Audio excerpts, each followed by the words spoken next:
listening to the Contraritics Podcast, pushing back against the insanity of this world with arguments that may or may not work.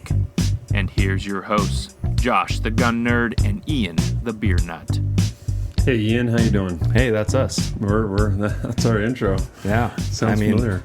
Yeah, we'll see. So the first time we did the video recording, it worked. I'm gonna post it, but it's not my best work. But it's your first for us work, so yeah. Just rolling. First of all, filming in a closet isn't ideal, but and we could really film anywhere on campus, but as far as consistency, what's available and where can you store stuff, and this just works the best. But if you enjoy seeing our smiling faces, then more power to you.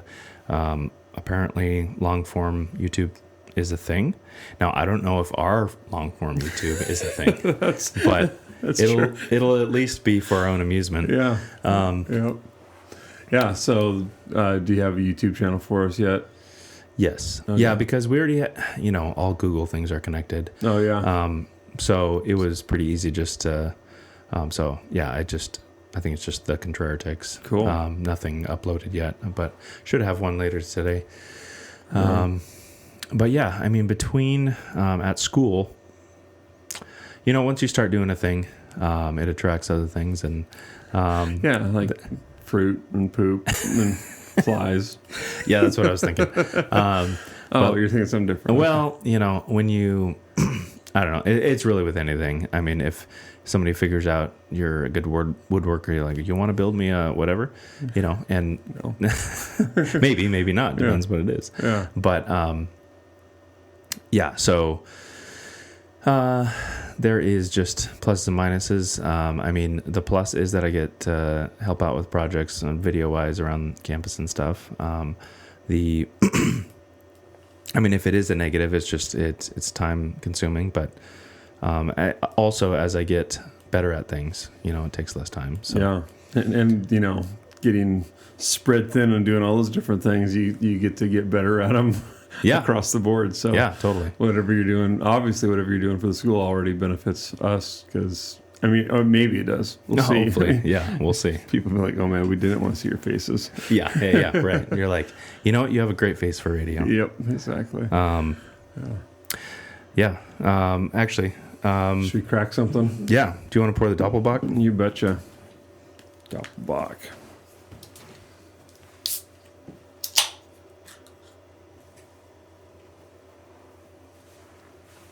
Ooh, that's interesting. So, it's a lager, but that looks like some pretty good ditch water. Yeah. Yeah, it's got a good amber color. Say Doppelbock. So it is a lagered.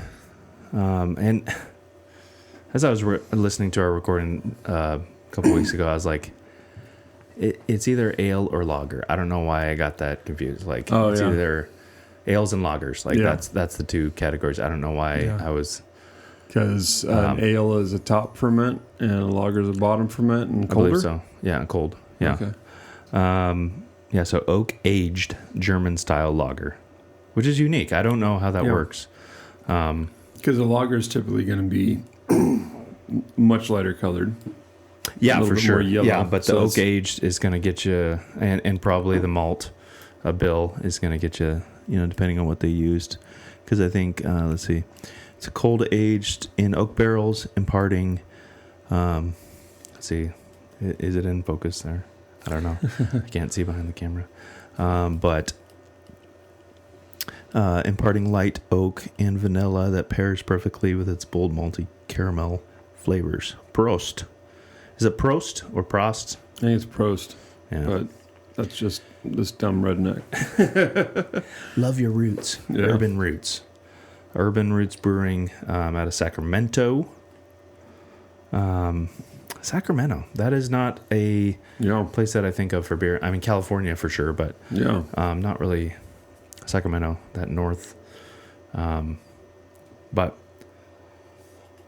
Yeah. Yeah, what do you think? It's good. I like it. That's like that's an 8%. That is a light 8%. Yeah, that's really. Yeah, I was fully expecting it to be half that. Yeah, really drinkable. What do they call it? MellowWood Doppelbock. Yeah. Like that's something you could have if you wanted something with, those aged in oak, but wanted it on a hot summer day. That would work. Oh, totally. Yeah. Yeah. Yeah, it gives it a little oaky afterbirth. Yes. I kept trying not to. I'm trying not to. So I'm glad you right. I just hit this button underneath my foot. I don't know if I did anything. Well, you can pop if you just pop behind there, right. See if it's still on. There you go. Okay, yeah. I mean, the downside of being in a closet is, it's kind of like when you're in an elevator and you just want to look at your watch, but then you hit somebody in the butt, bringing your watch up to you. I mean, not saying that I actually don't think I've ever done that, but I can imagine a scenario. You have the fear. You're like, I have this really strong need to check the time right now, but I might just accidentally, molest somebody if I do that. It's a reoccurring nightmare. Trapped in an elevator. Have you ever been? We'll just take a brief rabbit trail. Yeah. I remember, and maybe it's because of our earlier conversation about a dog. But I remember working in, I don't know if you can say this anymore, but that's never concerned me. But working in Chinatown and going in the elevators. You can't say Chinatown anymore? Yeah, I mean, we just did. So there you we'll go. see what happens. Yeah. See if YouTube shuts us down right before we get started. That was short. Yeah. But they'd have like signs in the elevators like do not spit in the elevator. Gosh, there was several. It was one that was like you could tell it was poorly translated. And it was something like this will sound much better than it did, but it's like basically like don't harass around in the elevator or something like that. Right. And I started, this is like early Instagram, and there might even be a couple up, but just taking pictures of all the signs in elevators in Chinatown because they were just hilarious. Yeah. So I can't think of all of them, but there were some pretty funny ones. I mean, that is something that, I mean, I'm always a sucker for taking pictures of random signs and things that I see that, or people falling asleep. Yeah. People falling asleep in maybe workplace lounge areas, things like that. I was trying to think of that's what it was. You were really preparing yourself for the social media role. Right. I just saw I want to say, which I am actually thankful that I took, like I screenshotted so many things, and I would like do screen record like during COVID of things that like I think are off the internet now. Just the craziness of what they were purporting and trying to get people to believe. Because I'll come across it in my, just old photos or whatever, and reminding me of like, oh no, they were actually saying that. Yeah. They said it out loud. Yeah. I mean, that just seems, some of those things just seem so preposterous. But yeah, I can't find it. But the thing I did screenshot from last night that I actually sent to you was it's this ABC News article. And the title is Woman Caught Trying to Plant Explosive Devices in Tesla Dealership in Colorado. And I don't know if the screen will show this, but if I'm able to zoom in, it'll show what very clearly seems to be a man. I mean, it looks like the dude that played the live version Shaggy in Scooby-Doo. Okay, so I'm glad you said that because he actually reminds me of somebody I used to work for. Oh, okay. And he always reminded me of that. And did he go by Shane and now Shanna? No, it was Todd. So, and he smoked a lot of weed. And it just there worked. You go. Yeah. I went straight to the comments, of course. Woman in quotes. The balls on this one, am I right? and somebody pointing to the like button that says that is a no woman button. If she's got an apple, she's got a banana. Weird way to spell dude, but okay. And that's great. I don't really get this. Maybe I should get this one, but he says, well, she's a guy, so Jake from State Farm and Chief Police in Colorado. I don't know what that means. I don't know. But yeah. I've heard the references. I don't know why that fits in this. Yeah, I don't know. I mean, I think of Mrs. Swan in Mad TV back in the 90s. Is she looking like a man?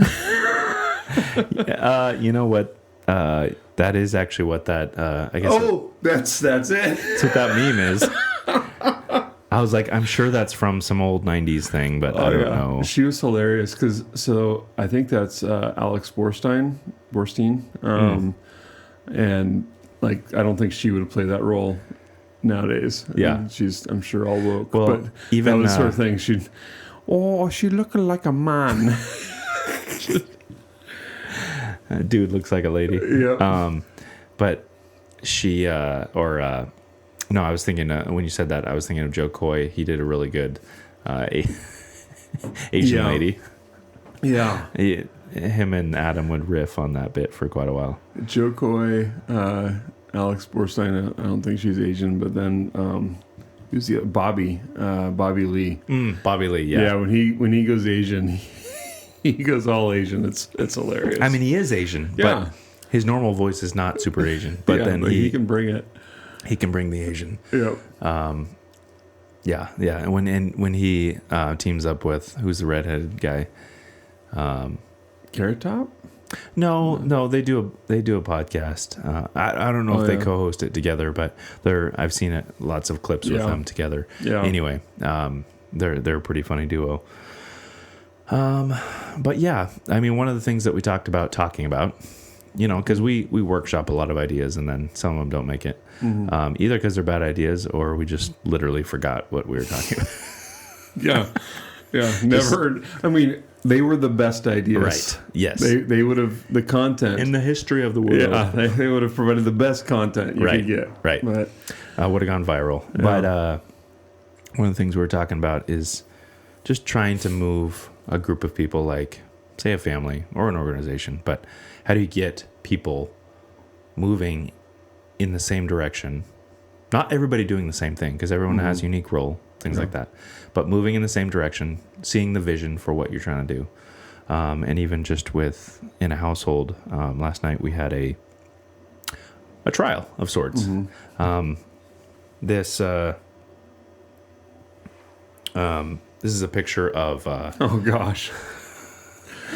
It appears innocent. Like maybe someone spilled a cup of water on a bed, but no, that is urine.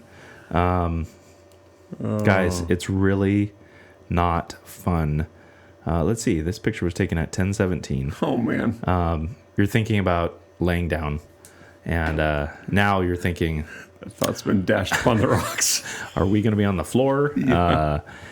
So, and then just trying to, what it brought out was conflict that had been stewing for a long time and just under the surface, you know, and, it's one of those, brother sister conflicts where, some of it's okay, where you're just giving each other a hard time, stuff like that. But then sometimes it's, hey, I think you actually mean that. And that's a deeper problem. You know, like if you actually don't like them, or you think they're out to get you, or if you mean those mean words that you just said, like you got to check in, like, hey, did you mean that? Because you need to apologize if you're angry right now. Like, that's not okay. So yeah, how do you, not only how do you motivate and communicate, but then how do you course correct when things aren't going in the right direction? Yeah.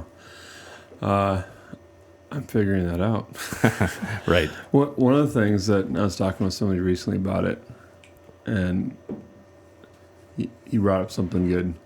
Who is the culture maker in the household? And is there a difference between a culture maker and a culture driver? Mm-hmm. What do you think about that? I think I think it's yours to lose. So, I think the culture maker could be, I don't know. I would put them on similar levels. At least I could see how you could provide a nuance, but I would say it's yours to concede to the loudest person in the room. Mm-hmm. And there's times when you need to just say, hey, like, I don't like the way our attitudes are going. I don't know what's up, but everybody needs to get on board with the new direction today. You know, like I hear a lot of complaining, a lot of whining, and that's probably my fault, you know. So we're gonna here's the new standard, or here's the standard revisited. Yeah. And so we need to course correct. But I do think, especially in the context of the family, it is yours to concede. It is, I think, your God-given role to be the culture driver. But I think everyone together makes the culture, you know, as far as like, you can't, you can provide the right discipline and stuff of people who are out of fellowship and things like that, but you can't make them do a thing. Yeah. Yeah. That, I mean, for sure. But you can sure make it, especially with kids, like make it easy for them to follow.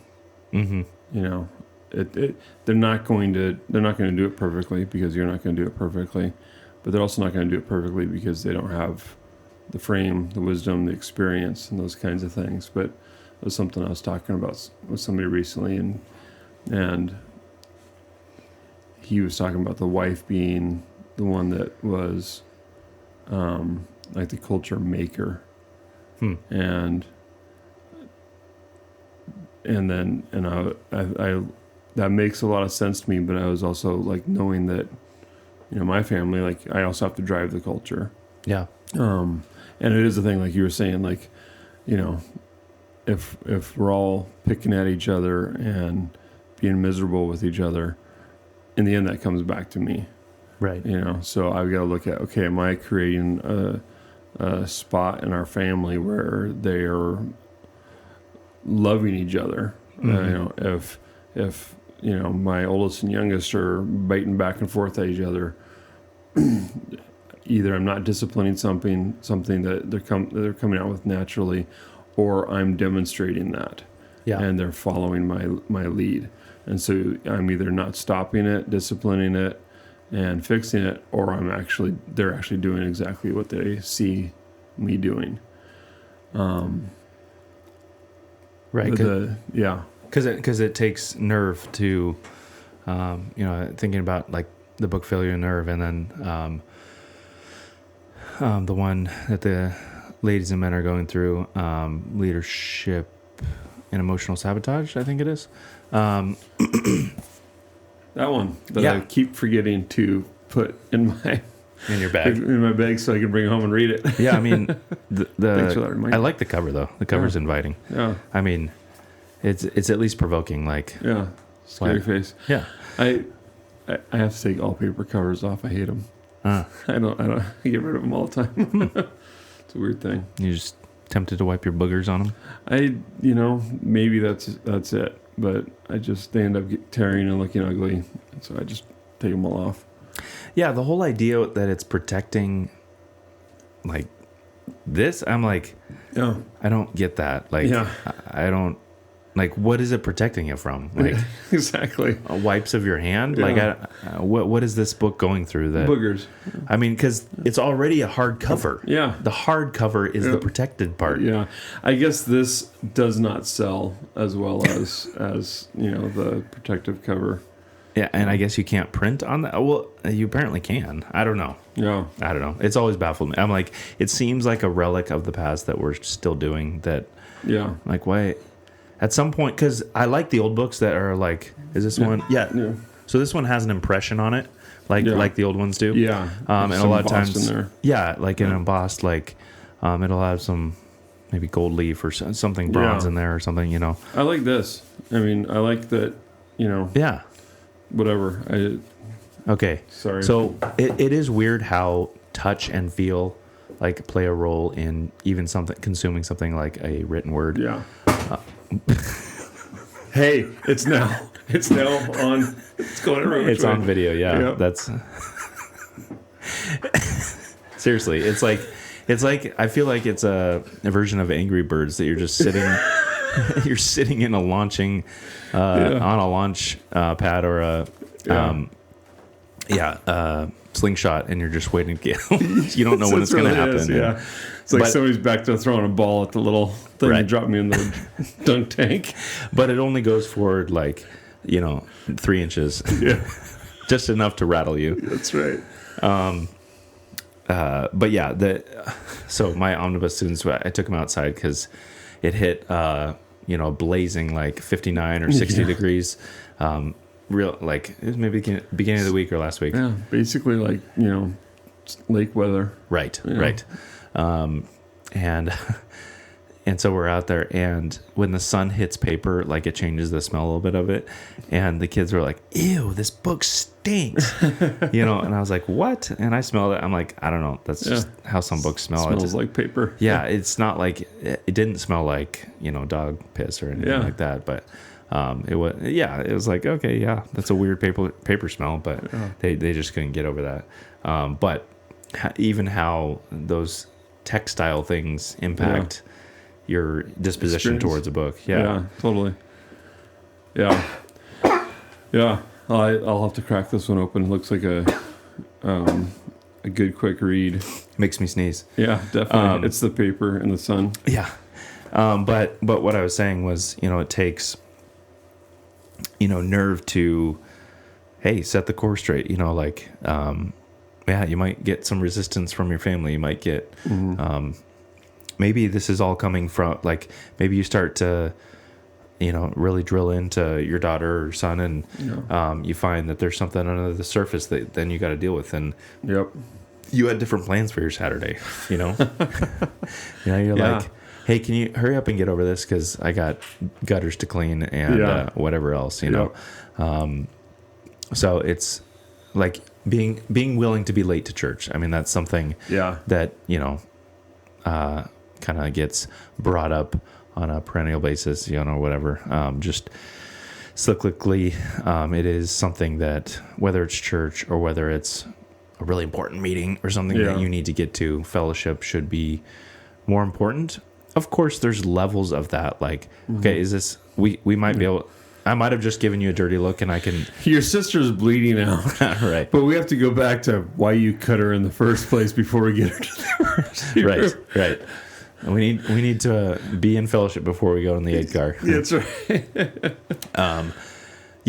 Sure. There's different circumstances and stuff, but the overarching principle should be fellowship, guys. Like we don't let things linger. We don't because you're setting them up for adulthood. Like what is the standard, like ingrained in them, for good or ill? Like, do they think just burying stuff under the carpet is okay, or is that just not acceptable? Yeah.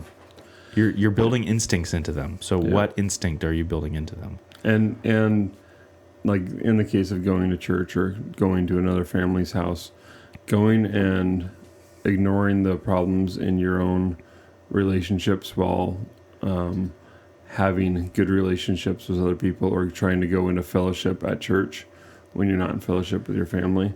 Not good habits to be making. Yeah. I mean, you bring all of you with you wherever you go. Yeah. And the lie, I think, that we still believe,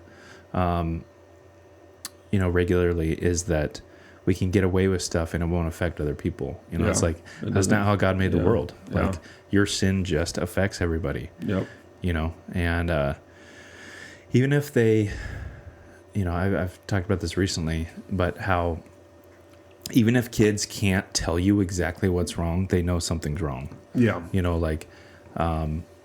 Call it a vibe, call it whatever, but it's something that maybe you haven't declared out loud, but that they're picking up. That they might say, "Dad, why are you angry at me?" And I'm like, "I'm not angry." But maybe I maybe I'm usually super measured and patient, and I was just giving short, quick answers that, maybe a person that doesn't know me would say, oh, he doesn't look angry, but they know. Everybody says you look angry. Oh, yeah. Well, okay, if we're drilling down on me. You're just going generally to most people. Right, right. Okay, yeah. Sorry. Yeah. You just got to get to know me. That's right. That's a cop-out. Yeah. But, no, yeah. I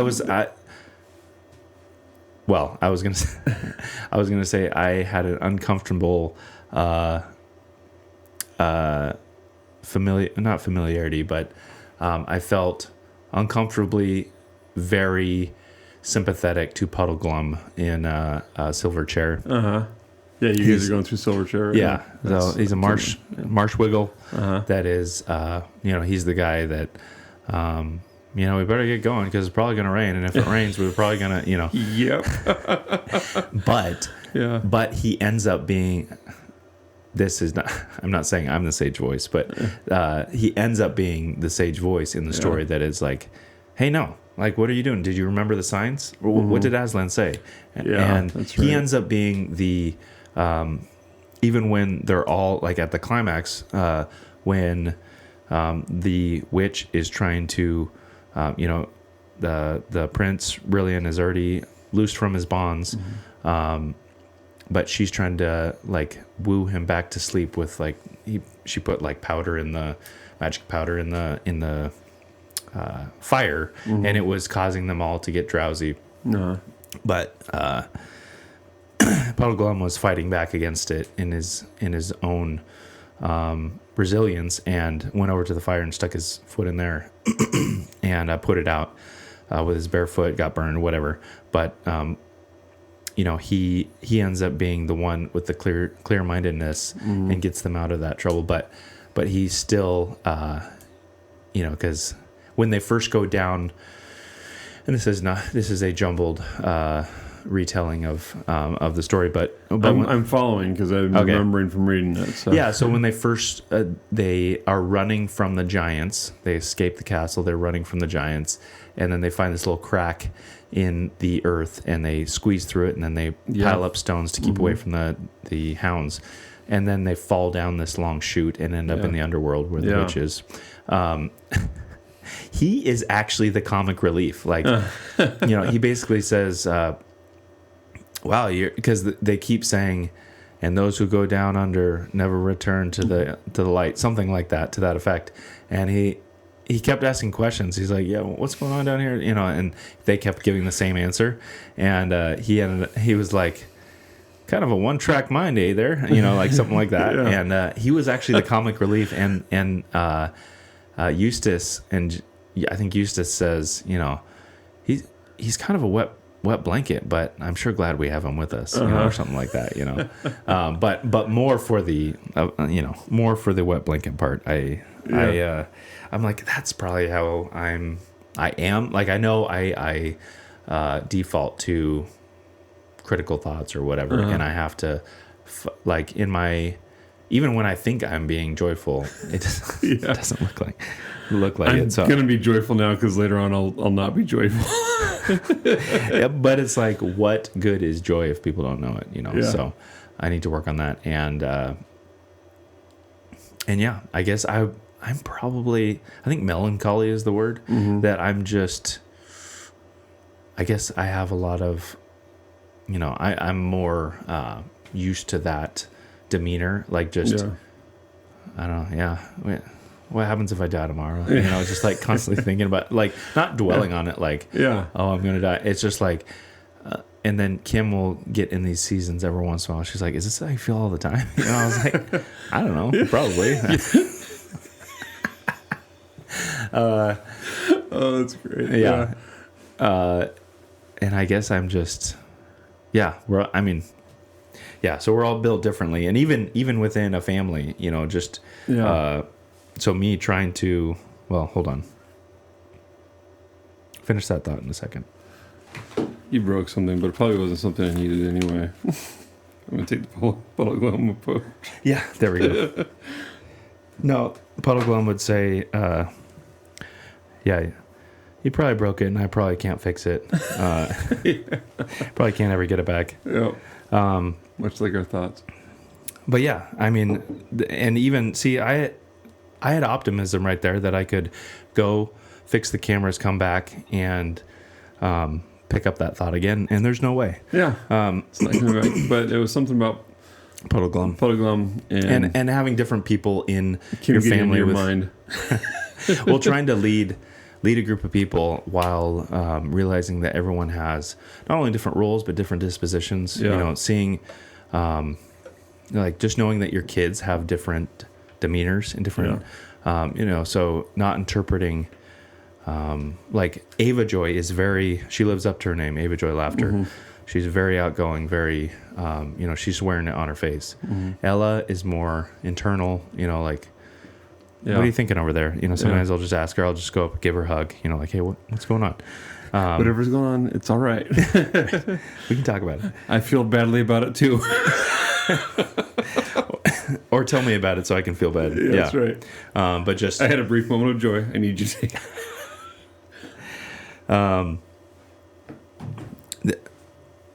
Josh loves leaning into my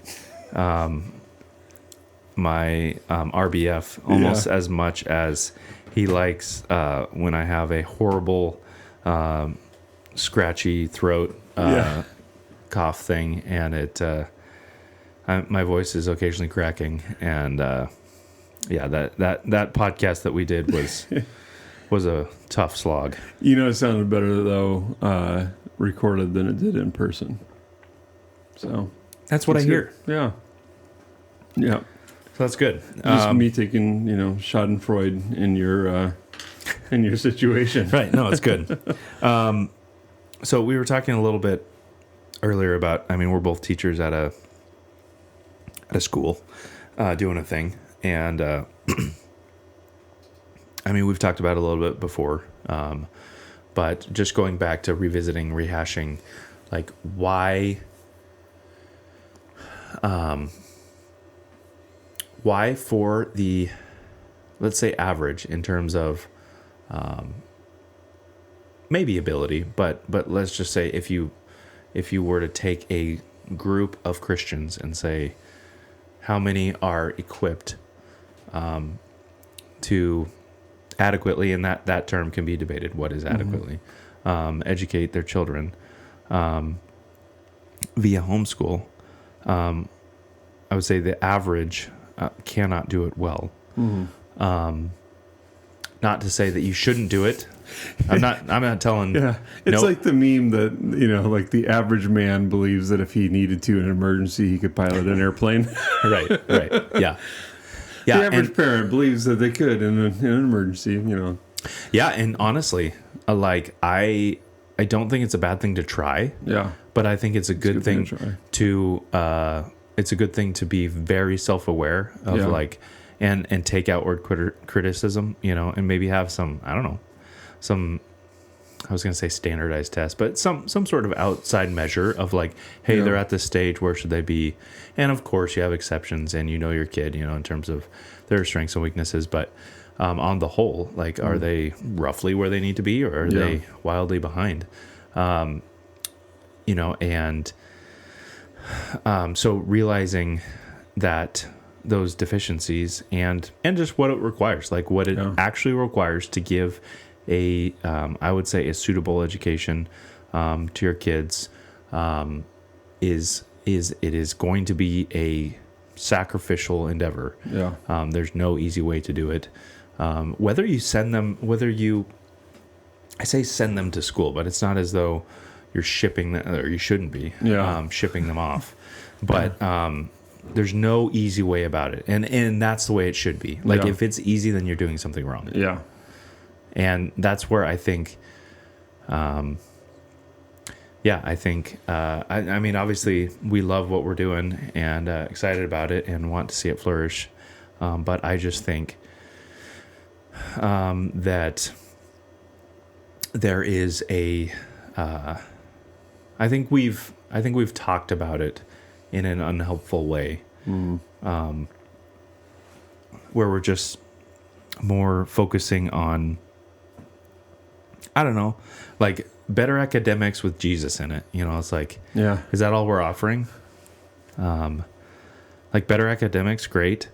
And Jesus is good. Having so we've already established that you have a family culture, and what I have found in my own life, and then looking at my children as they're growing, that taking other parts of a culture that we're close with, that we're aligned with, and having those influences are only good.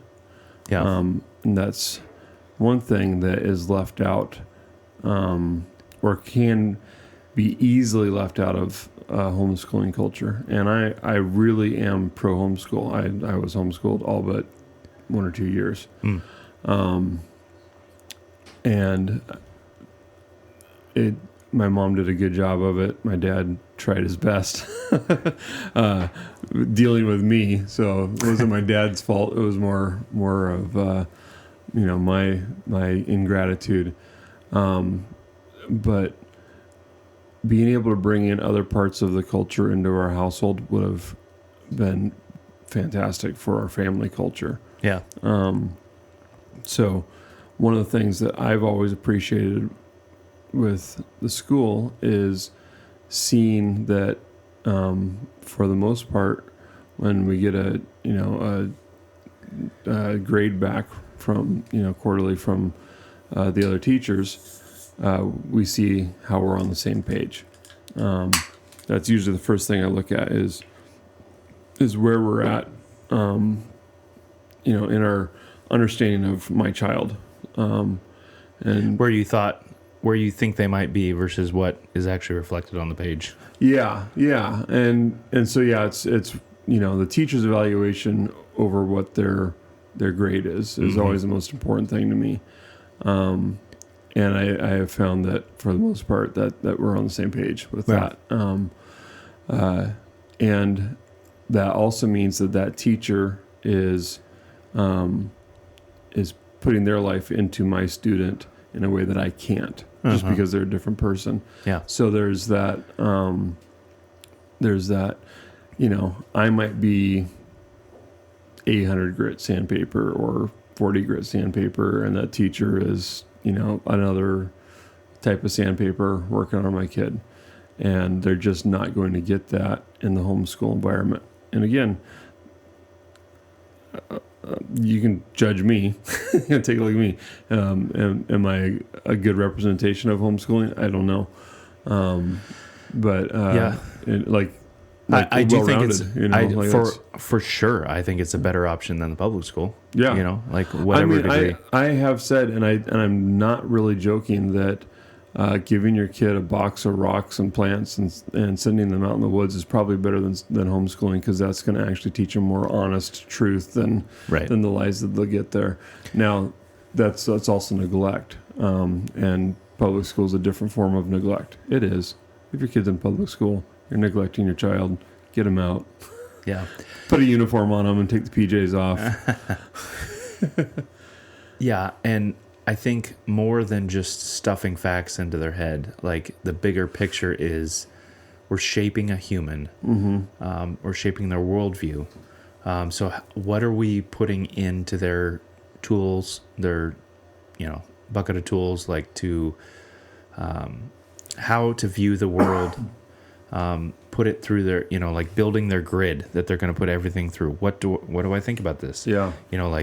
My parents didn't talk about, like gay and trans stuff, because that wasn't you weren't seeing it on every ad. And there weren't weird, occasionally you might go to a baseball game and what's up with that person? But on the whole, you're not just walking into Safeway and what is going on? You know, so we're having to talk about that a lot more. So there might be something with the next generation that, as our society spirals into degeneracy, there's going to be other things they're going to have to face, but they should have a grid that they can say, what does God say about this principally? Yep. There's nothing new under the sun. You know, they can put this through their grid, and they can know what to think about it. They're like, I don't know all the ins and outs, but I know that God says this, and a man is a man. God made man and woman. I know that much. Yeah. So whatever you're saying, Yeah, and I mean what we talk about here at the school, and I think it's a good thing for us to consider in our households is how we wage war on those things. And the school motto is that laughter is war, and that totally changes how you look at the hard times. It totally changes how you deal with frustrations and all those different things. So we carry that well in the school. It's something that I've been learning to bring more into the family. Still working on it. Yeah. Well, how about a big bad Baptist? That I can laugh at. I was a little mediocre Baptist at one point. So this is a. So we did. What was the epic one that we did before? It was similar. Was it a Baptist as well? Yeah, we've done. Yes, it was the Baptist, but it wasn't. That was an old fashioned. I want to say. Oh, you're right. Yep. Yeah. And this is. Let's see, whiskey barrel aged, maple syrup, sea salt. Yep, sea salt, whiskey barrel aged. That's the only big indicators I see. But wait, now I don't know which one is yours. I got the black hook. Oh, okay. Yeah. So, kind of interesting art on there. It looks like he's holding. Oh, that's supposed to be Canadian maple syrup. Okay. Oh man. Whoa. Wow. I just got a drop of it. Yeah, that's tasty. Yeah, that's like it's like pancakes or something. Yeah, actually, that is. It's crazy Canadians. Yeah, so Epic Brewing, Salt Lake City, Utah. The Mormons. They can't even drink this in Utah. Yeah. Yeah. I don't. What are there? Is it like 5.5%? Is there like high ABV? I don't know. You should look it up. Imperial Stout aged in whiskey barrels with cacao. Is it cacao or cacao? I think it's cacao. Sea salt Vermont maple syrup. So I don't know why I guess that's just supposed to be maple. Vermont's almost Canada, right? Yeah. What? Since when do the Canadians own the maples? Come on. Yeah, we're gonna own the Canadians. Don't get them riled up. Maple type flavor. Oh, come on. And caramel color. Rich Vermont syrup with anti-sea salt enchants this robust oak-aged brew with the essence of fall leaves and promise of fall. Let this beer whisk you away to a secret place, surrounded by trees with vibrant colors and a brisk, gentle breeze. I'm not getting fall leaves, thankfully. Current Utah laws are 5% ABV or 4% by weight. And any alcohol greater than that has to be sold at liquor and wine stores. Oh, so they can sell it, but it has to be sold at a liquor and wine store. Yeah. Oh, okay.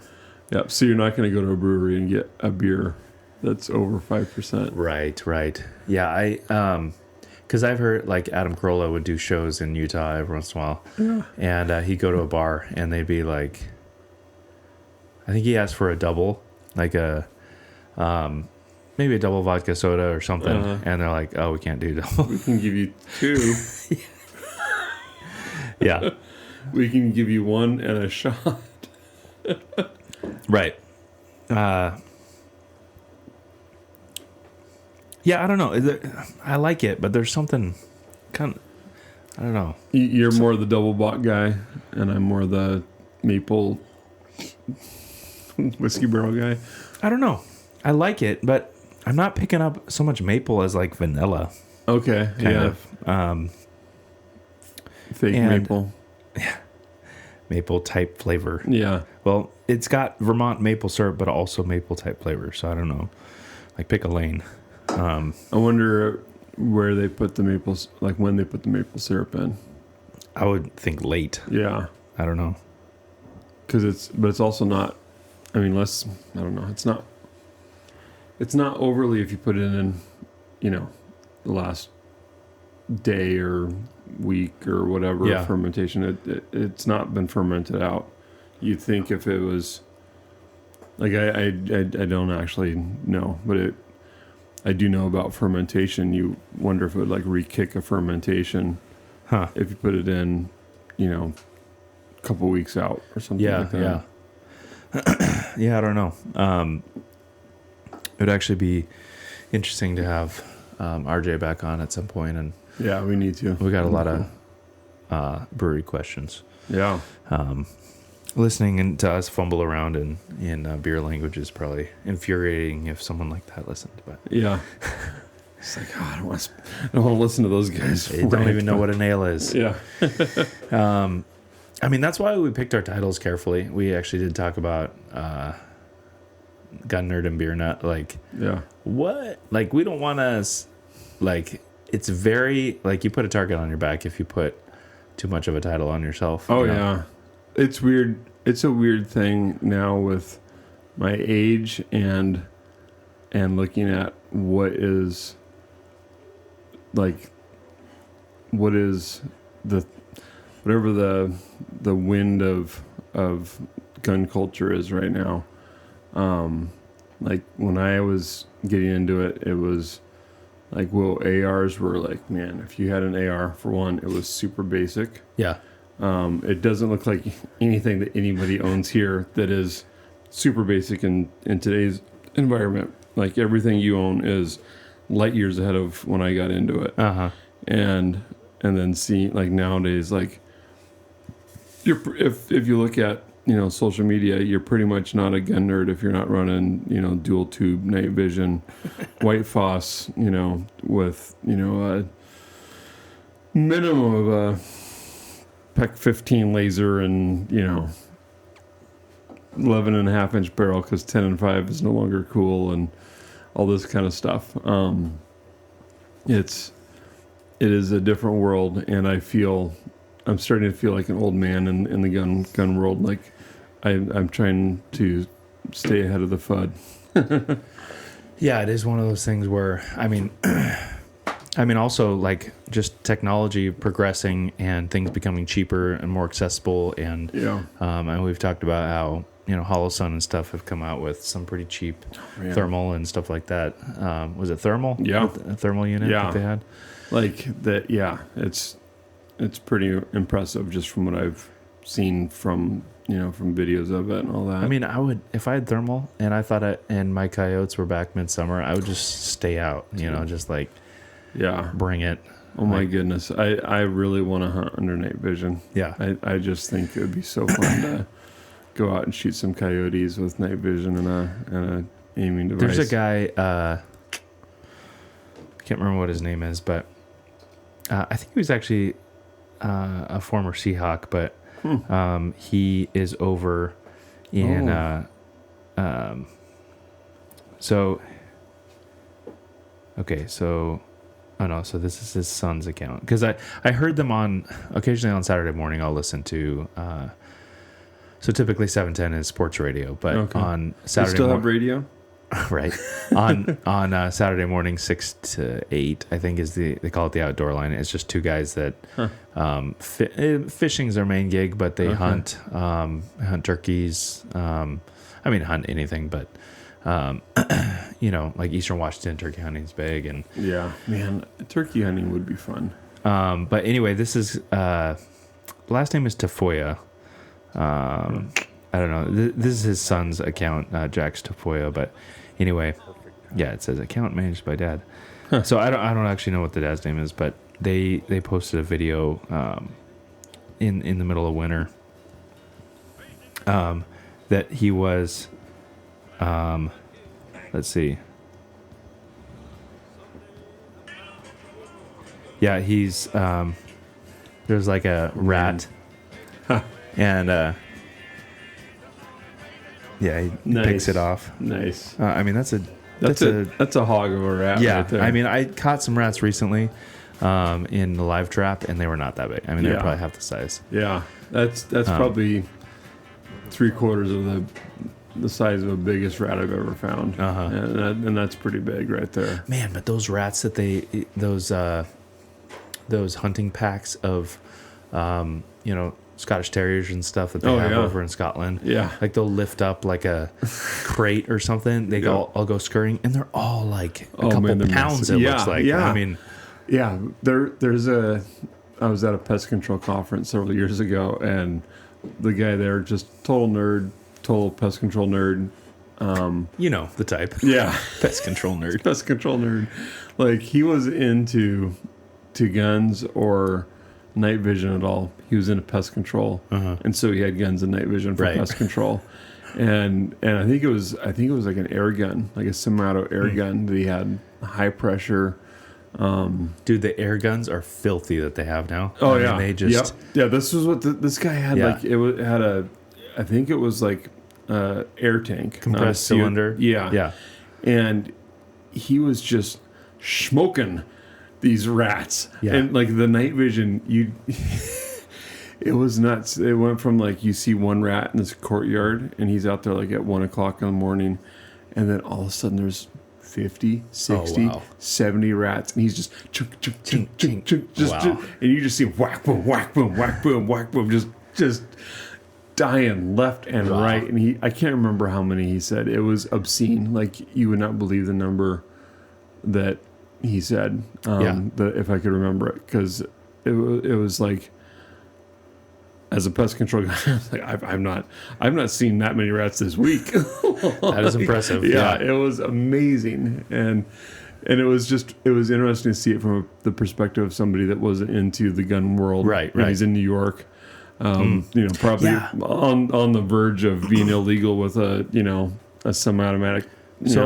pistol or an air rifle. Yeah, are the air rifles regulated at all? I think you can just buy them online. And just buy because I know there's states where there's some regulations, but I haven't looked into it in years. But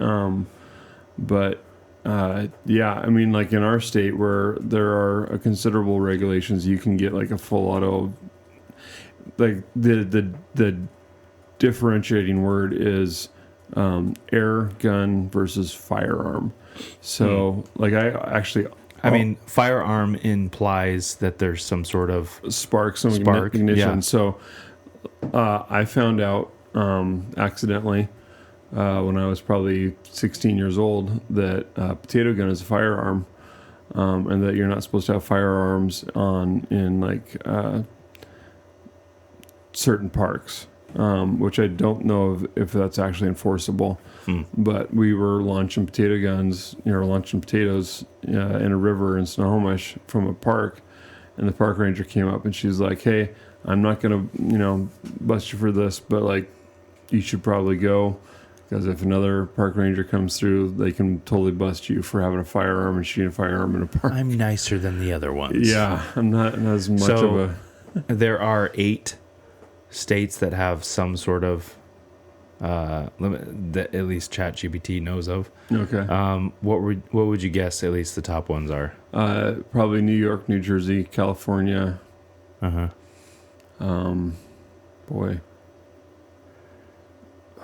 Chicago, or Illinois. Yep. Yeah. And right next to them, I think so. If I'm looking on a map, I'm not. Michigan. Michigan. Oh, okay. Really? Yep. And what state in Michigan is controlling that? Or what city in Michigan is controlling that? What state? What city in Michigan is controlling that? Minnesota.